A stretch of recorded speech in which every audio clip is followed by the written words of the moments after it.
अगर गरीब को नसीब हो गया तो यकीन जानिए कि वो गुर्बत में, फक्र फाके में भी सबसे अजीज है। और अगर बादशाह इससे महरूम रहा तो वो तख्ते बादशाही पर बैठ के भी नाकाम और नामुराद है। तो अल्लाह से दुआ करनी चाहिए कि अल्लाह हिदायत नसीब फरमा और उस पर मौत भी नसीब फरमा। क्यों? कई लोगों को हिदायत नसीब हुई है लेकिन इस पटड़ी पे चलते चलते उतर गए हैं। कलमा सारे एक ही पढ़ते हैं, ला इलाहा इल्लल्लाह मुहम्मदुर रसूलुल्लाह। इस कलमे के बावजूद देखें तो सर पे इतने बाल नहीं उठते कि जितने फिरके और पार्टियां और जमातें बढ़ चुकी हैं।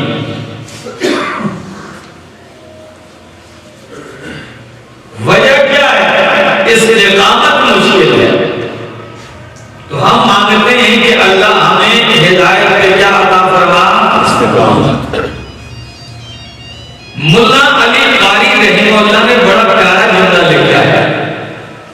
कहते हैं उतलुबुल इस्तिकामत वला ततलुबुल करामत। अल्लाह से दीन पे इस्तिकामत मांगो, करामतें ना मांगो। तो एक और मकाम पे कहते हैं अल इस्तिकामत अला दीन खैरुम मिन अल्फ करामातिन, कि जो बंदा दीन पे डटा हुआ है अल्लाह की तौहीद और नबी की रिसालत पे, फरमाए ये दीन पे इस्तिकामत 1000 करामतों से अफजल है। वजह क्या है? आज तो आपके हाथ पे करामतें जाहिर हो जाएं, कल आप गुमराह हो जाएं तो ये करामत किसी काम की है नहीं। इसलिए इस्तिकामत बड़ी दौलत है। और हिदायत मिलती कैसे है? दुनिया आपको पता है कैसे मिलती है? मुकद्दर से। किससे? मुकद्दर से मिलती है। लेकिन हिदायत ये तलब से मिलती है। किससे? दो दलीलें मैं कुरान से देता हूं। फरमाया वयहदी इलैहि मन अनाब। अल्लाह हिदायत उसे देते हैं मन अनाब, जिसके अंदर तलब हो, जो रुजू करता हो, तलब में हो, तलाश में हो। बगैर तलाश और तलब के हिदायत नहीं मिलती, क्योंकि ये मामूली चीज तो है नहीं कि अल्लाह बगैर तलब के, बगैर तलाश के उठा के किसी को दे दे। ऐसी फजूल चीज तो है कोई नहीं। दो आयतें हैं, एक में है यहदी इलैहि मन युरीद और एक में है मन अनाब, जो तलब रखे, जुस्तजू रखे।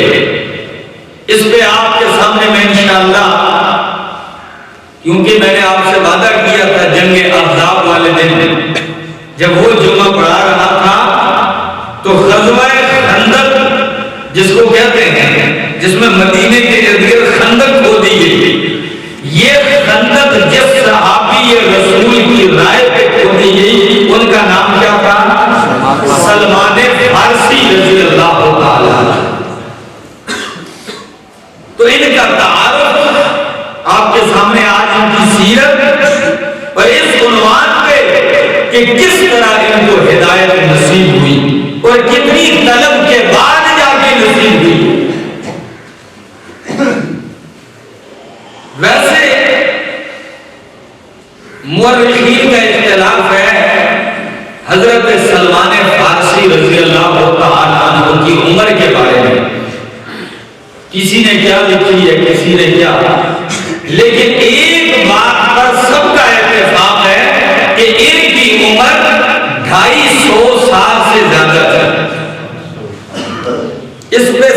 इत्तेफाक है कि इनकी उम्र 250 साल से ज्यादा थी।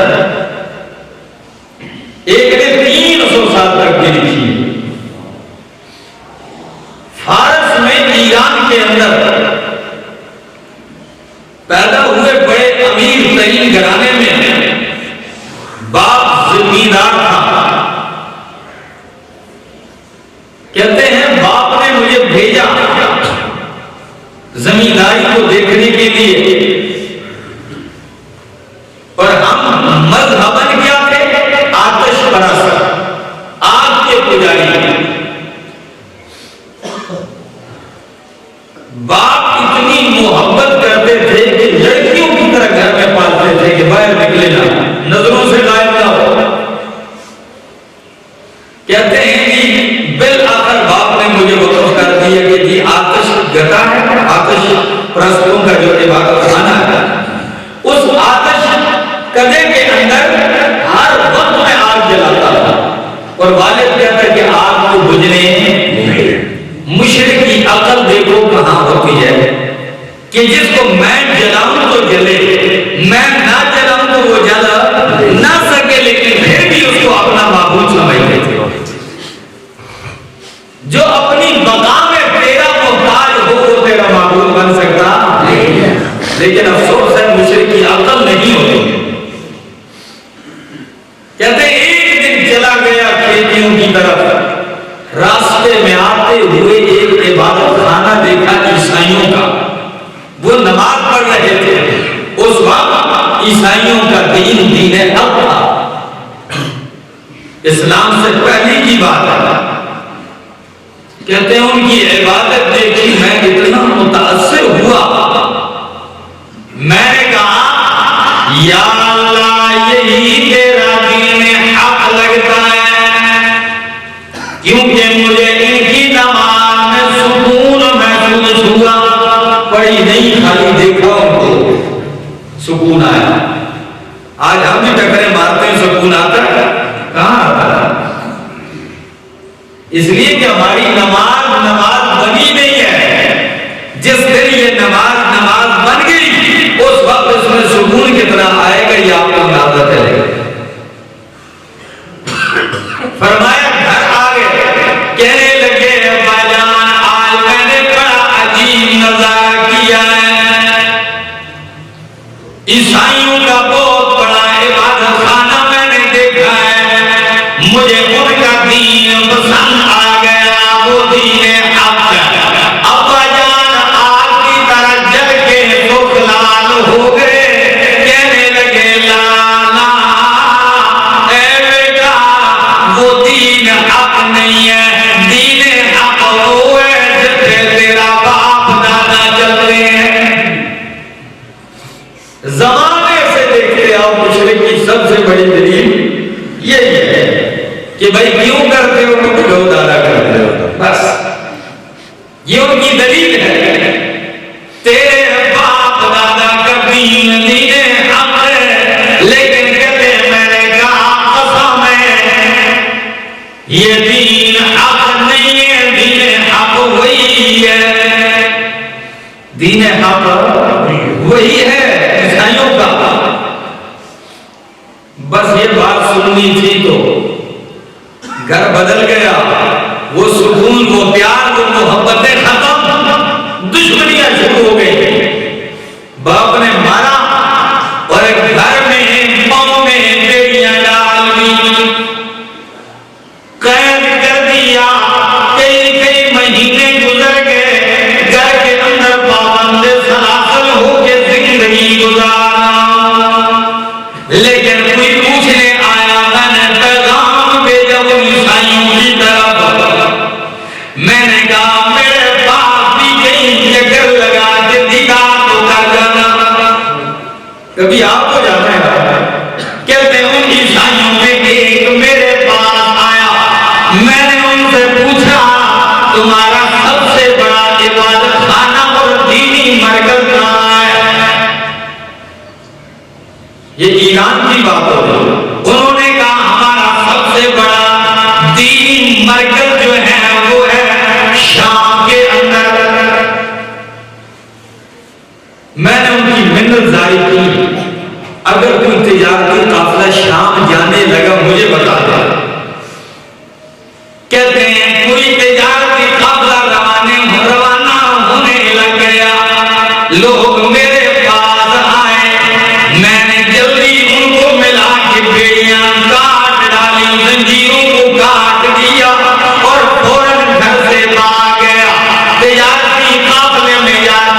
ये किसकी तलब है?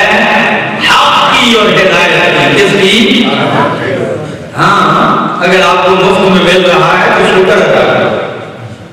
हाँ, पहुंच गए कहते हैं तिजारती काफिला शाम पहुंच गया। वहां मालूम करने से पता चला कि शाम में बहुत बड़ा दीनी मरकज है ईसाइयों का और बहुत बड़ा पादरी अंदर बैठा हुआ है उनका। तो कहने कि यही तो हमारा बड़ा है। जाओ, पहुंच गया। मैंने सारा वाकया बयान किया उनके सामने। मैंने कहा मैं तुम्हारा दीन सच समझ के आया हूं, घर बार छोड़ के आ गया हूं, माँ बाप छोड़ के आ गया हूं, वतन इलाका छोड़ के आ गया हूं, नाज और लाड वाली जिंदगी छोड़ के आ गया हूं, प्यार और मोहब्बत को ठोकर मार के आ गया हूं, कौम और बरादरी से रूठ के आ गया हूं, वालिद जैसे रिश्ते को कुर्बान करके आ गया हूं। मुझे अपने पास ठहरा लो, अपने पास ठहरा लो और इसी दीन की मुझे समझ दो। कहते हैं पादरी ने कहा ठीक है दादा, मेरी खिदमत में। खिदमत में रहने लगे, बड़ा अरसा गुजारा। कहते हैं कि लेकिन पादरी ठीक बंदा नहीं था। अब बोल तो सकते नहीं थे। पादरी बड़ा हरामखोर था। कैसे? मैं मिसाल देता हूं, उन्होंने खुद जिक्र किया। कहते लोगों को क्या दबाई, सदका खैरात किया करो, बड़ी तरजीह देता सदके खैरात। लेकिन अचानक कहते हैं पादरी मर गया। जब पादरी मर गया, लोग आए, बड़े अकीदतमंद इकट्ठे हुए, दाएं बाएं से मखलूक आए, तदफीन होगी, जनाजा होगा। मुझे कहने लगे, मैंने कहा इसका जनाजा ना पढ़ो, ये तो बहुत बड़ा मरदूद है, जिंदगी में नहीं बोला, जब मर गया तो मैं बोला। कहने लगे क्यों? मैंने कहा ये सारी जिंदगी हराम खाता रहा, तुमसे यतीमों, फकीरों, मोहताजों के नाम पे सदके खैरात लेता रहा और अपने खजाने में इकट्ठा करता रहा। लोगों ने कहा तुझे क्या पता है? लगा मैंने हाथ से पकड़ा, एक आदमी को ले गए अंदर। अंदर कमरे के अंदर एक छोटा कमरा बनाया हुआ था, 7 मटके। मुअर्रिखीन ने लिखा है खुद सलमान फारसी की जुबान से कि 7 मटके सोने और चांदी और अशरफियों से भरे हुए थे। लेकिन आदमी दौलत से शायद नहीं, ये तो हैरत से बढ़ती जाती है। जब ये चीज देखी तो लोग तो आग में चल गए। उन्होंने कहा जनाजा ही नहीं पड़ता, उल्टा लटका दिया। कहा आज भी 2-3 को उल्टा लटका दिया जाए ना, तो एक भी हरामखोर आपको कहीं नजर ना आए। हाँ, जिनकी रजाई के नीचे इतने बंडल होते हैं, अगर पता चल जाए। लेकिन वो लोग समझदार थे, मेरे ख्याल से ये तो पागल है। वो तो फिर जिंदा को देते थे, ये तो जाके मुर्दों को भी पैसे देते, कब्र वाले को पैसे देते। वो पैसों से क्या करेगा? उनकी चादर के नीचे भी दतियां दी होती। बहरहाल वो मर गया, दूसरे आदमी को ऊपर नशीन बना दिया था। ये नया पादरी था। कहते ये बहुत नेक आदमी था, ये बड़ा अच्छा था, जाहिद था, हरामखोर नहीं, हलाली था। मैंने उनकी खिदमत में बड़ा अरसा फैज़ हासिल किया। लेकिन जब उनकी मौत का वक्त आया, मैंने कहा हजरत आपके बाद में कहां जाऊं, दीन हक की तलाश की। उसने मुझे कहा कि मेरे मरने के बाद इराक में चले जाना। इराक का एक शहर है मूसल। मूसल शहर में बहुत बड़ा एक आलिम है ईसाइयों को, उनके पास। इधर ये मर गए, इन्होंने सफर बांधा, पहुंच के इराक। मूसल शहर में उस पादरी के पास आए और उनकी खिदमत में जिंदगी गुजारते रहे। बड़ा अरसा गुजारने के बाद कहते हैं वो भी मरने लगे। असल बात ये मैंने पहले कहा कि ताज्जुब की बात नहीं, सलमान फारसी की उम्र कितने साल से ज्यादा थी? 250 साल से ज्यादा थी। तो हमारे यहाँ तो 250 साल में पूरी नस्ल खत्म हो जाती है, नई नस्लें आ जाती। ये पादरी मरने लगा। मैंने कहा हजरत मैं आपके पास किसके पास जाऊंगा? फरमाया कि मेरे पास आप चले जाएं। ना नसीबीन, नसीबीन ये एक मकाम है, वहां एक पादरी है। इशारा दे दिया, कहते हैं वो मर गया, उनको संभालने के बाद इधर आ गया। अल्लाह तलाश हो, देर आए दुरुस्त आए, अल्लाह हिदायत जरूर देते हैं, जरूर देते हैं। पर हमारे यहाँ मेरी 50 साल उम्र हो गई है, मैं ये काम करता अब मैं छोड़ दूं? क्या मैं 40 साल गलत करता है? मैं नहीं छोड़ दूंगा। ये बात है, वो चीज नहीं थी। चले गए नसीबी, वहां पहुंचे, वहां के पादरी की खिदमत की, वो भी मरने लगा करते हैं। उन्होंने मुझे पता दे दिया, रुमूरिया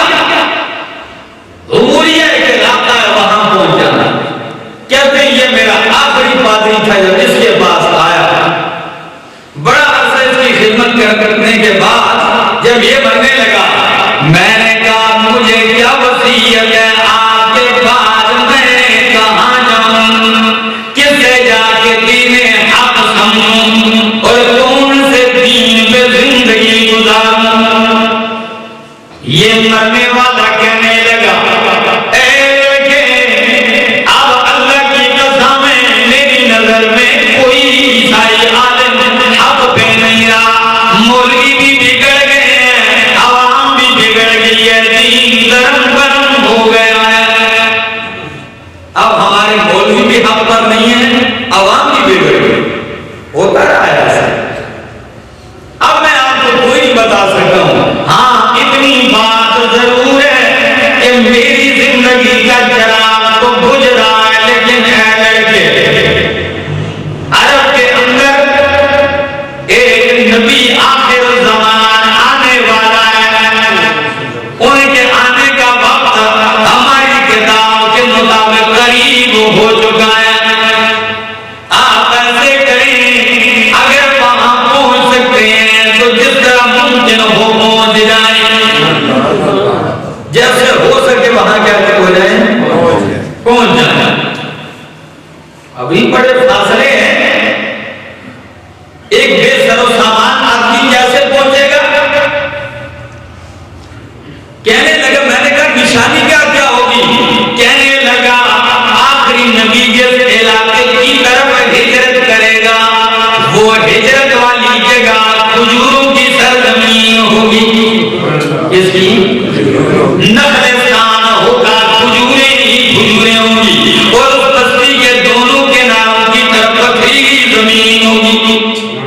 किताब के मुताबिक आज भी जाके अरब में देख लेते हैं, हालांकि इतनी तब्दीली आने के बाद भी कि मदीना के दोनों जानिब पथरीली जमीन होगी खजूरों के बाग।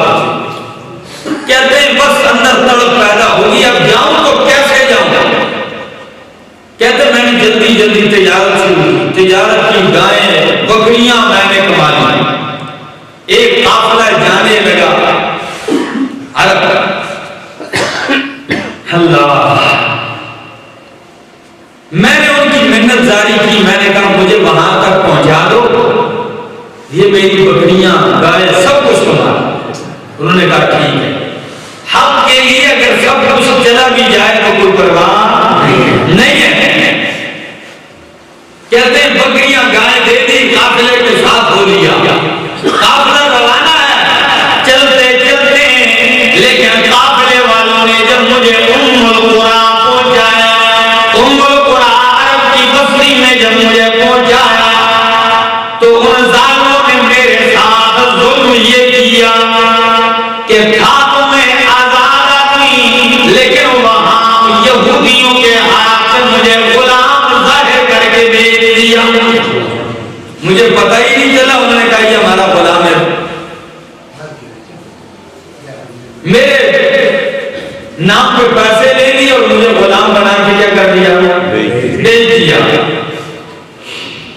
अल्लाह, अंदाजा लगता होगा कि नहीं ठोकरें खानी पड़ती है आप तक पहुंचने के लिए।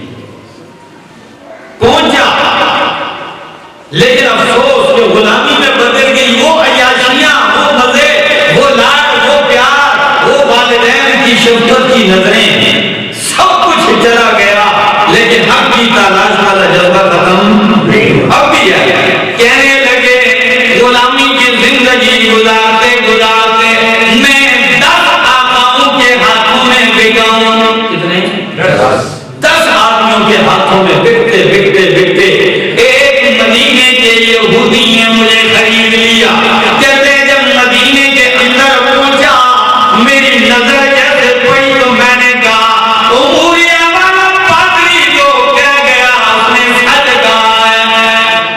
उसने सच कहा, बस की वही लगती है, वही खजूरों के बाग थे, उसी तरह निशाना।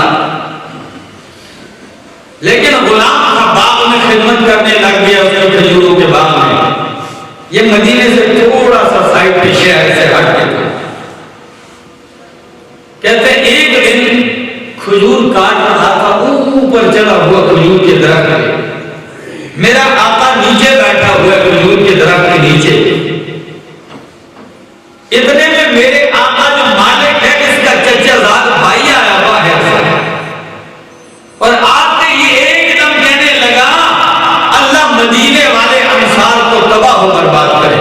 काफिर था ना, तो आका ने कहा ले मां क्यों?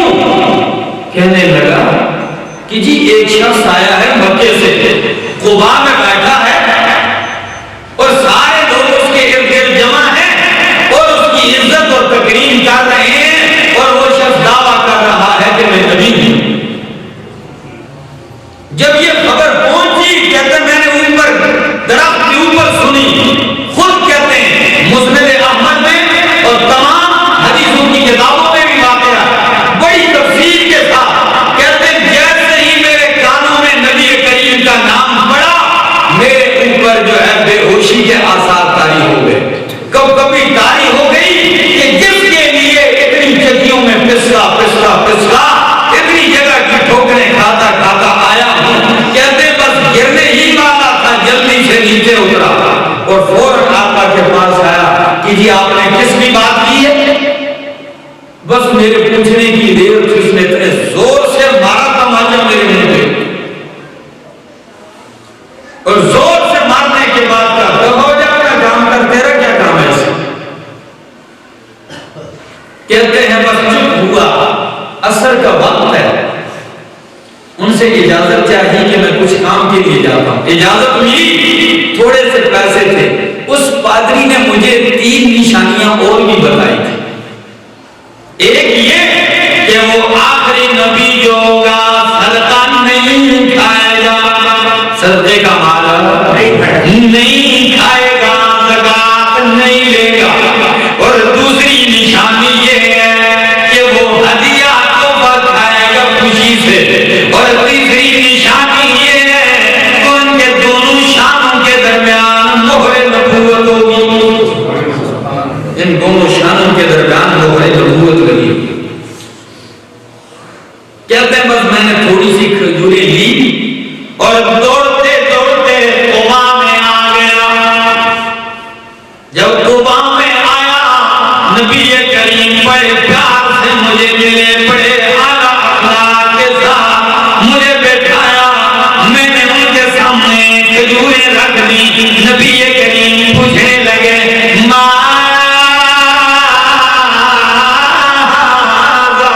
ये क्या है? मैं कहने लगा ये सदके की खजूरें हैं। तो मैंने कहा सदके की खजूरें? नबी अलैहिस्सलाम ने फरमाया मेरे सामने से उठा लो, मेरे सहाबा तुम खाओ। इन्ना ला नकुलु सदका, मैं मोहम्मद सदके का माल नहीं खाता। उठाओ। लोगों ने खा ली, उन्होंने नहीं खाया। मैं समझ गया पहली निशानी तो ठीक, बस ये बातें हुई, बातें नहीं की। अभी जुस्तजू में हूं कि वाकई ये वो है या नहीं। आया दूसरे दिन फिर गया मैं, खजूरें फिर मैंने रखी। फरमाया क्या है? मैंने दूसरे दिन कहा हाज़िही हदियतुन, ये हदिया है, तोहफा है। नबी करीम ने फरमाया तो वो सोच हाँ फिर हदिया है तो मेरे सामने फैला दे। खोते मैंने खोली, नबी करीम ने भी तनावल फरमाई और अपने यारों पे तक़सीम की। मेरी दूसरी निशानी भी सच्ची नजर आई। फिर जब तीसरी मर्तबा मैं आया और बड़ी निशानी देखने के लिए नबी करीम पर उस वक्त एक चादर थी, कमीज नहीं पहनी हुई थी, चादर थी, चादर पहनी हुई। मैं नबी करीम के सामने से उठा और पीठ के पीछे चला गया। जब पीठ के पीछे बैठ गया और बार बार देखता हूं गौर से कि कहीं चादर हटे और मुझे नजर आए। बोल तो सकता नहीं, इतनी हिम्मत कहां। बार बार मेरी नजर ने जब देखा, नबी करीम समझ गए। फरमाया सलमान देखो उठा के कमीज, समझ गए कि निशानी तो देख रहे हैं। उठाओ चादर। कहते हैं जब मैंने नबी करीम की पीठ मुबारक से कंधे से चादर उठाई, सामने मोहरे नबूवत पे नजर पड़ी। फिर मैं होश संभाल नहीं सका, उन पे गिर पड़ा और वारों वार रोने लगा और बोसे देने लगा। मोहरे नबूवत पे चिमट गया और बोसे देने लग गया, रो गया कि इतने जमाने से मेरे दिल के अंदर आंसुओं का एक मंजर ठहरा हुआ था, जिसकी तलाश में इतनी जुल्म की जगहों में पिसता हुआ, गुलामी में बिकता हुआ आया, मारे खाता हुआ आया, ठोकरें खाता हुआ आया, लेकिन अल्लाह मेरी मेहनत जाया नहीं की, क्योंकि वजह दी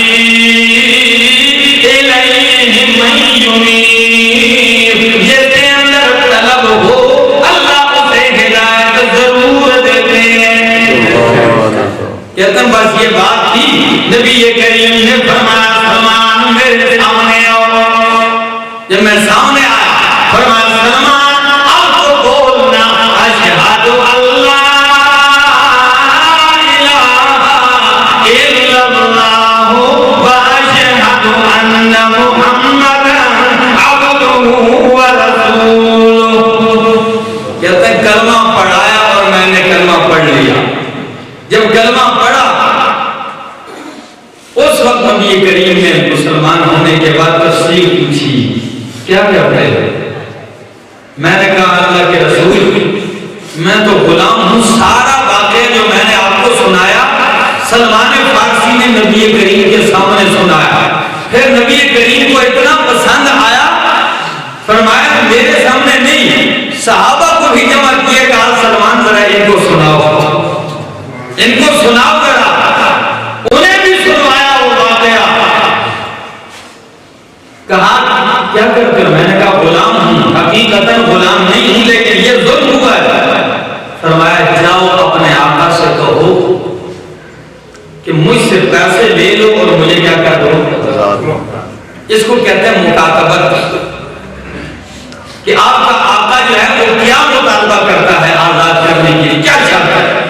कहते हैं मैं आ गया, मैंने आका से कहा मुझे आजाद कर दे, आपको क्या चाहिए।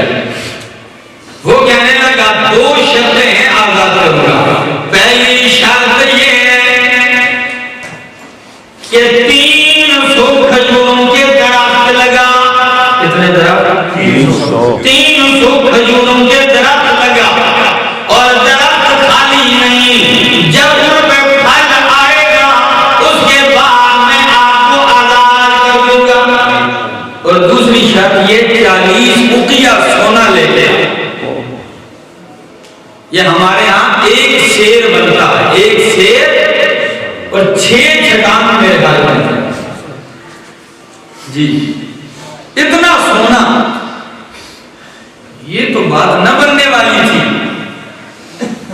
कि इतनी खजूरें लगा और फिर वो फल ले आए तब आजाद। कहते हैं मैं नबी करीम के पास आया, सारा वाकया सुनाया। नबी करीम सल्लल्लाहु अलैहि वसल्लम ने सहाबा से फरमाया, ऐ मेरे यारो, अपने इस भाई की इमदाद करो ताकि गुलामी से आजाद हो जाए। कहते हैं बस ये बात करनी थी, कोई 10 पौधे लाता रहा, कोई 20 लाता रहा, कोई 30, यहाँ तक ये लम्हों में मेरे पास 300 पौधे हो गए। 300 पौधे जमा हो गए। फरमाया सलमान इनको इधर ही छोड़, जा तुझे आका जमीन बताए वहां खड्डे खोद, गड़ा खोद खजूरें लगाने के लिए। कहते हैं मैं गया, 300 खजूरों के लिए मैंने खुदाई शुरू कर दी। गड़े खोदा रहा, सहाबे किराम भी साथ देते रहे। जब 300 गड़े तैयार हो गए, नबी करीम ने फरमाया सलमान तेरा बाल मैं मोहम्मद अपने हाथों से लगाऊंगा, मैं खुद लगाऊंगा। दरात उठाते गए, लगाते गए, 300 दरात लगाने के बाद फरमाया अब मेहनत करना आपका काम है और इनके ऊपर फल लाना मेरे रब का काम है। मेहनत कहते मौजूदा देखो कि ठीक साल के बाद सब खजूरों पे फल लिया, हालांकि आता नहीं है, फल आ गया। मैं इस तरफ से तो मुतमईन हो गया। एक ज़दवे से नबी करीम के पास किसी ने मुर्गी के अंडे जितना सोने का एक डलिया पेश किया, इतनी सी डली अंडे के तरह। उस वक्त नबी करीम कहने लगे आइनल गुलामुल फारसी, वो फारसी गुलाम कहाँ है? फारसी गुलाम कहाँ है? कहते हैं मुझे बुलाया गया, हाँ ये लो जब अपने आका को दे दो। मैंने कहा अल्लाह के नबी ये इतना सा अंडे जितना सोना ये काम पूरा होगा 40 ऊँटिया के बराबर। फरमाया सलमान जो अल्लाह सार के बाद खजूरों पे फल लगा सकता है वो उसे 40 ऊँटिया के बराबर कर सकता है, ले जा ले जा ले जा लगा। कहते हैं उठाया मैंने और जाके यहूदी के हाथ में डाला, जब तोला तो 40 ऊँटिया के बराबर। अल्लाह ने पहले आजमाया जरूर, बड़ा तड़पा है ये अल्लाह का सहाबी बड़ा तड़पा है, लेकिन अल्लाह ने उनके गैर से मदद भी की, आजाद हुआ। फिर जग गए, खंदक का मौका आया, तमाम अरब तमाम कुफार दुनिया के इकट्ठे हो गए। 30,000 के लश्कर के लगभग मदीने के ऊपर हमलावर हुए। ये मेहके से मोमिन थे। उस वक्त नबी करीम परेशानी के आलम में फरमाया क्या करना चाहिए? तो उस वक्त सलमान फारसी आगे बढ़े, कहने लगे ऐ अल्लाह के रसूल, मदीने के इर्द गिर्द खंदक खोदनी चाहिए। वो खंदक की राय इन्होंने दी और उसी की वजह से अल्लाह ने फतह दी। जब इन्होंने राय दी, अब खंदक की खुदाई शुरू हो गई। मुहाजिरीन एक तरफ, अंसार दूसरी तरफ खुदाई में लगे हुए हैं। एक दिलचस्प किस्म की बात छिड़ गई कि एक तरफ मुहाजिरीन है, एक तरफ अंसार है, लेकिन सलमान कहाँ? ये तो ना मुहाजिरीन में से थे और ना अंसार में से। तो मुहाजिरीन कहने लगे सलमान मिन्ना, सलमान हम में से। अंसार कहने लगे नहीं नहीं, सलमान मिन्ना, सलमान हम अंसार में से। नबी करीम ने सुना फरमाया नहीं नहीं, नए मुहाजिरीन में से, नए अंसार में से। सलमान मिन्ना अहले बैत, सलमान मेरे घर वालों में से, मेरी औलाद में से। मिन्ना तलाश हक ने कहां तक पहुंचाया? रिश्ते तो छूटते हैं, अपने बेगहने जरूर होते हैं, लेकिन रुतबा भी बड़ा मिलता है। हाँ, इनकी जिंदगी का ये अजीब सा नक्शा, फारूक आजम की खिलाफत में ईरान पे हमला किया इन्होंने, अपने ही मुल्क पे, और हजारों का लश्कर और अमीर सलमान फारसी गुलाम कहां पहुंचाया अल्लाह।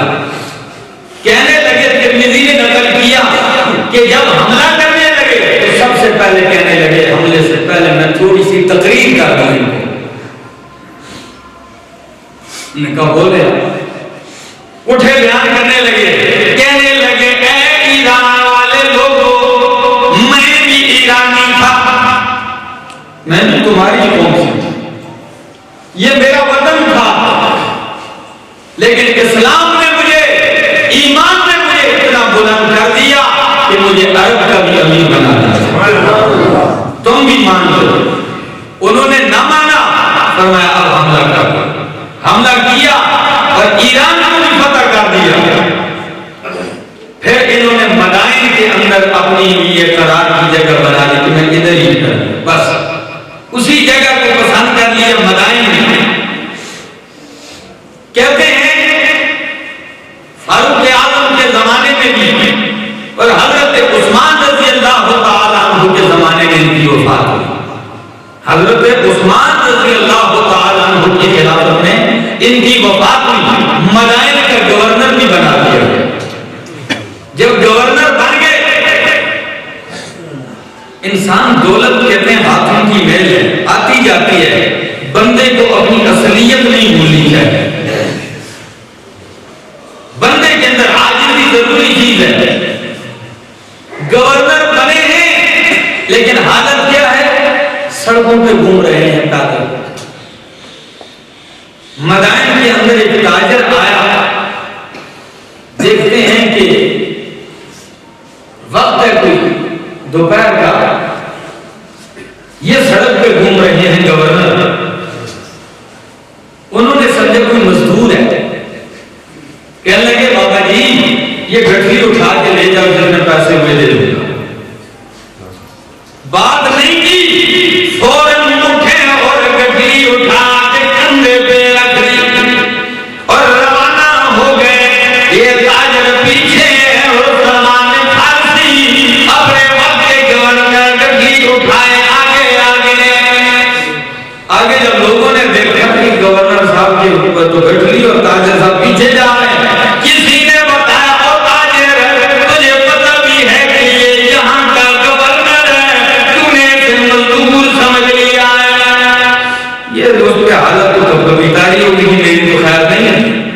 शर्मिंदा हुआ, मादरत करने लगा कि गठरी उतार दो, लेकिन सलमान फारसी कहने लगे नहीं नहीं, मैंने नेकी का इरादा किया है और नेकी आते मैं नहीं छोड़ूंगा जब तक पूरी ना कर दूं।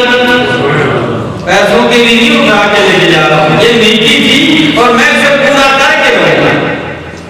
मना करने के बावजूद भी उठाए उठाए गठरी मकाम तक पहुंचा के आए।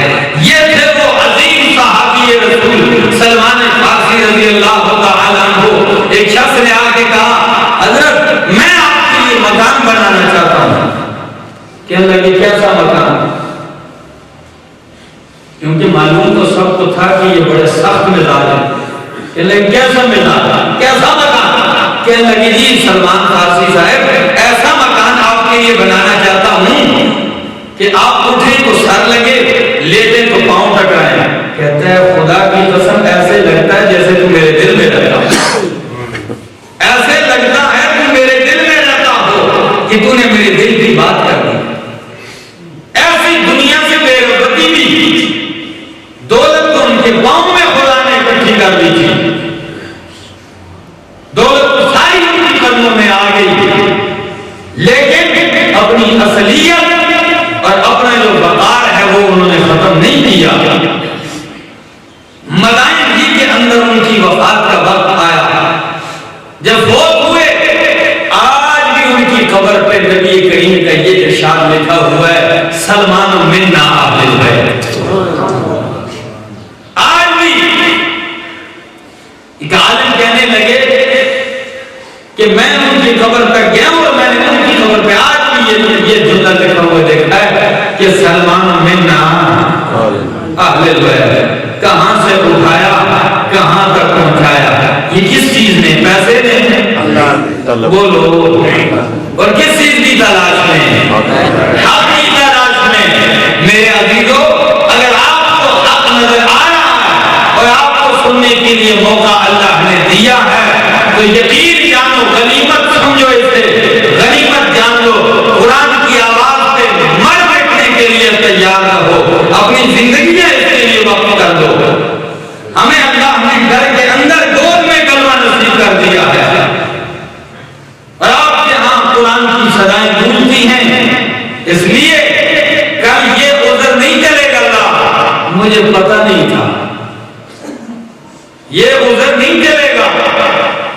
और उस दिन तो एक आदमी ने जी बात की, हमारे साथी ने कहने लगे कि ये लोग कुरान का दर्स इसलिए भी नहीं सुनते इल्म कि कहते हैं जी जितना इल्म हो उस पर अमल वाजिब हो जाता है।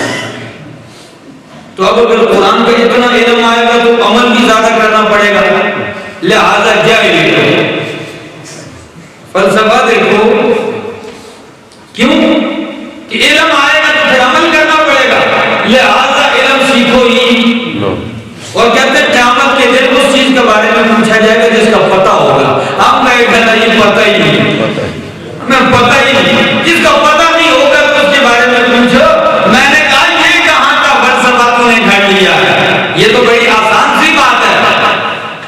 फिर अपने बच्चे को सिरे ही से करवाना पड़ाओ, उसके कान में आलमाना बिल्कुल चिट्टा तक कोरा जाहिल बड़ा करो उसे, कुछ भी पता ना हो, ना मस्जिद के करीब जाए ना नमाज के करीब जाए। कल अल्लाह किसी चीज का नहीं पूछेंगे, बगैर हिसाब के काम नहीं जाएगा। क्यों? इसको करने का भी नहीं पता, ये उधर नहीं चलेगा, ये फर्ज है। हाँ, अगर रोजी कमाने का ढंग आपको आ गया तो रब को मनाने का ढंग क्यों नहीं आया? अगर ये समझ गए तो रब को क्यों नहीं समझे अभी तक? यही तो जुल्म है। वो माशरा देखो, कुरान और सुन्नत से दूरी है तो माँ बाप की पहचान भी खत्म होगी, औलाद को उनका भी पता नहीं कि माँ बाप क्या चीज है। देखिए, एक बाप होता है, एक 10 आदमियों को पालता है, बेटों को, बेटियों को, बीवी को, पूरा घर पालता है। लेकिन यही 10 बेटे बड़े होके फिर 10 बेटे मिलके एक बाप को नहीं पाल सकते। एक कहता है उसके पास है, दूसरे उधर है, तीसरा कहता है उधर है। मेरे पास हाँ मिसालें, वो एक मिलके 10 को पाल देता है, ये 10 मिलके फिर एक को नहीं पाल सकते, उसे बोझ समझते हैं। ये क्या वजह है कि उनको दुनिया ही समझाई है, उनको दीन यही उनसे तवक्को होगी। अल्लाह से दुआ है अल्लाह अमल की तौफीक अता फरमाए, अल्लाह